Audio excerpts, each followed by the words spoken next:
Hello everyone, আগের ব্লগেতে তোমরা দেখতেই পেলে যে আমি কালনা রাজবাড়ি ঘুরতে গিয়েছিলাম এবং সেই ভিডিওটা আমি তোমাদের সঙ্গে শেয়ার করেছি। বাট আমি যে কালনা 108টা মন্দির ঘুরেছি সেটা কিন্তু তোমাদের সঙ্গে শেয়ার করিনি। তো চলো আজকে সেটাই তোমাদের সঙ্গে শেয়ার করব যে আমি কালনা 108টা মন্দির ঘুরেছি। প্রথমে যখন মন্দিরের ভিতরে ঢুকলাম তখন ভাবলাম হয় একটুখানি হয়তো মন্দির, কিন্তু বিশ্বাস করো যখন ঢুকে গেলাম ভিতরে তারপরে দেখছি বাপরে বাপ, যেমন হাজারদুয়ারি লাগে ঠিক তেমনই।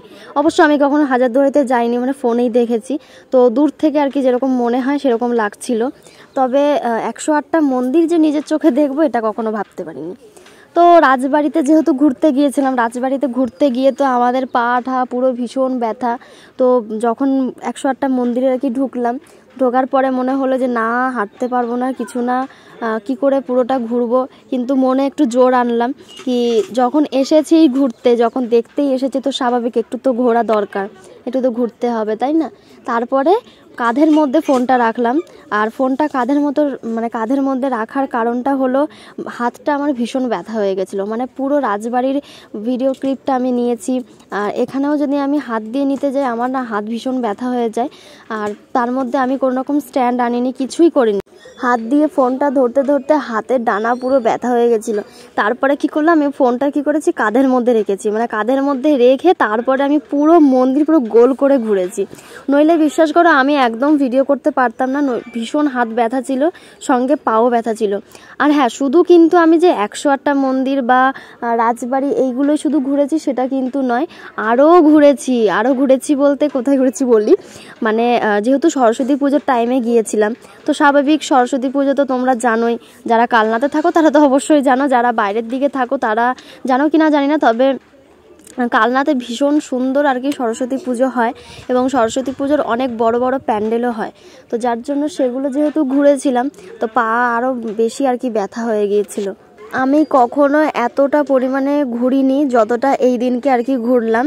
হ্যাঁ, কখনো যদি ঘুরেও থাকি তো কিছুক্ষণের জন্য, তবে পুরো সারাটা দিনের জন্য কোনোদিনও আমি ঘুরিনি। আর তার মধ্যে সেদিনকে না ভীষণ ধকল হয়ে গিয়েছিল, কেননা যেহেতু আমার শ্বশুরবাড়ি থেকে কালনা এসেছি, কালনা থেকে আবার গেছি ঘুরতে, আবার বাড়ি এসে তারপরে আবার শ্বশুরবাড়িতে এসেছি, মানে আমাদের বাড়িতে এসেছি, তো অনেকটা পরিমাণে আর কি ধকল হয়ে গিয়েছিল, খুব কষ্ট হচ্ছিল। কিন্তু একটা জিনিস ভালো লাগছিল যেটা আমি এতদিন ধরে ভেবে এসেছিলাম যে একটা জায়গায় যাব ঘুরতে, মানে কালনাতে, তো কালনা যে আমি দেখতে পেরেছি, ঘুরতে পেরেছি, সব কিছু এটাই অনেক, মানে আমার কাছে অনেক।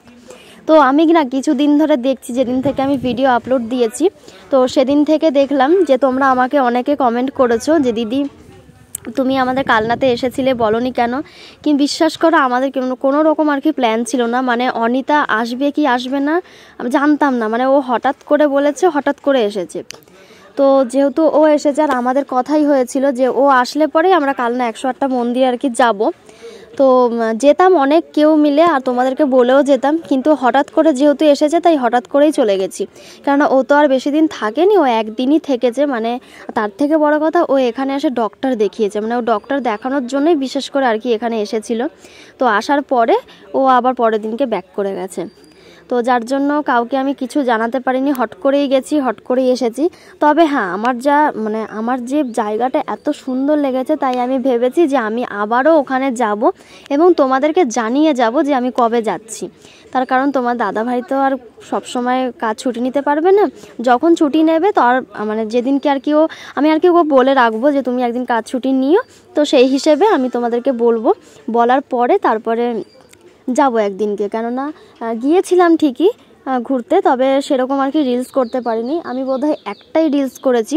তো একটা রিলসে অনেক ভিউ এসেছে আর তার মধ্যে তোমরা ওখানে অনেক কমেন্ট করেছো যে তোমাদের কালনা 108টা মন্দির কেমন লাগলো, আমাদের কালনা শহর কেমন লাগলো।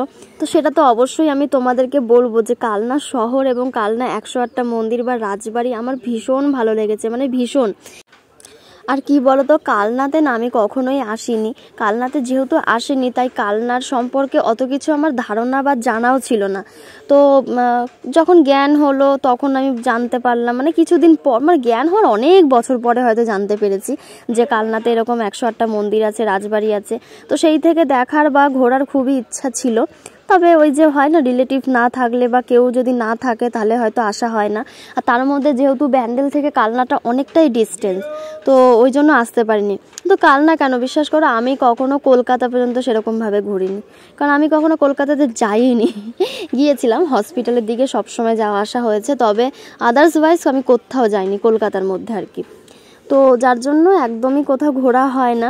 যাই হোক, বিয়ে হয়, বিয়ে হওয়ার পরেও ভাবলাম চলো একটু ঘুরতে পারবো, তাও পারলাম না। বিয়ের 2 বছর পর এই আসলাম সবে আমি কালনা 108টা মন্দির দেখতে।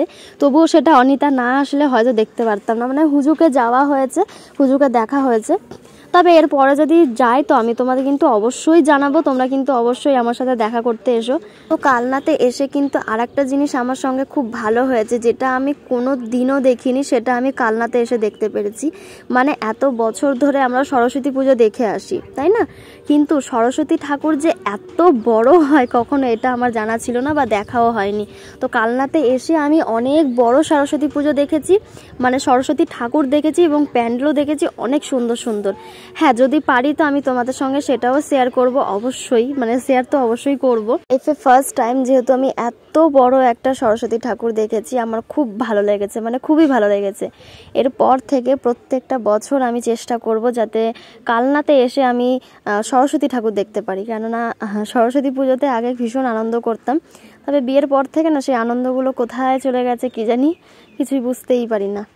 তো অনেকক্ষণ যাই হোক ঘোরা ফেরার পরে একটু মনে হলো বসি, তো যাই হোক গিয়ে সামান্য একটু বসেছিলাম, কেননা না বসলে পাটা ভীষণ ব্যথা হয়ে গিয়েছিল। অনেকটা ঘুরেছি, আর অনিতা তো একদম মানে এক্ষুনি বোধহয় শুয়ে, মানে ওকে যদি বলতাম তুমি একটু শুয়ে পড়ো, বোধহয় শুয়েও পড়তো। মানে ওরও হালাত ভীষণ খারাপ ছিল, আমারও হালাত খুবই খারাপ ছিল। তো খানিকক্ষণ বসে তারপরে ভাবলাম যে চলো অনিতা একটু ভিডিও করি।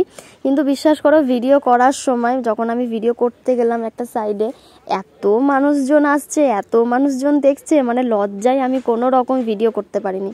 কী করবো, মানে লজ্জাটা এতটা পরিমাণে আমার মধ্যে রয়েছে, ভগবান জানে যে লজ্জাটা আমি কবে নিজের শরীর থেকে মন থেকে দূর করতে পারবো। লজ্জা করলে হয়তো ভিডিও সত্যিই করা যেতে পারে না। ঘরের মধ্যে করি ঠিক আছে, হাজব্যান্ডের সামনে করি ঠিক আছে, বাট ফ্যামিলি বলো, অন্যের সামনে বলো, কোথাও আমি ভিডিও করতে পারি না। এটা মানে আমার ফল্ট। অনেকের সঙ্গে রাস্তায় দেখা হয়, তারাও আমাকে বলে যে দিদি ভিডিও করো, বাট বিশ্বাস করো আমার সত্যি ভীষণ লজ্জা লাগে, ভীষণ। তবে যেদিন এই লজ্জাটাকে আমি ধুয়ে মুছে ফেলতে পারবো, হয়তো সেদিন আমার কোনো প্রবলেম হবে না। তো চলো, অনেক তো বকবক করলাম, এরপরে ভিডিওটা শেষ করতে হবে, তাই না? তো চলো আজকের মতো এইটুকুই, দেখা হচ্ছে তোমাদের সঙ্গে নেক্সট ভিডিওতে। সবাই খুব ভালো থেকো, টাটা।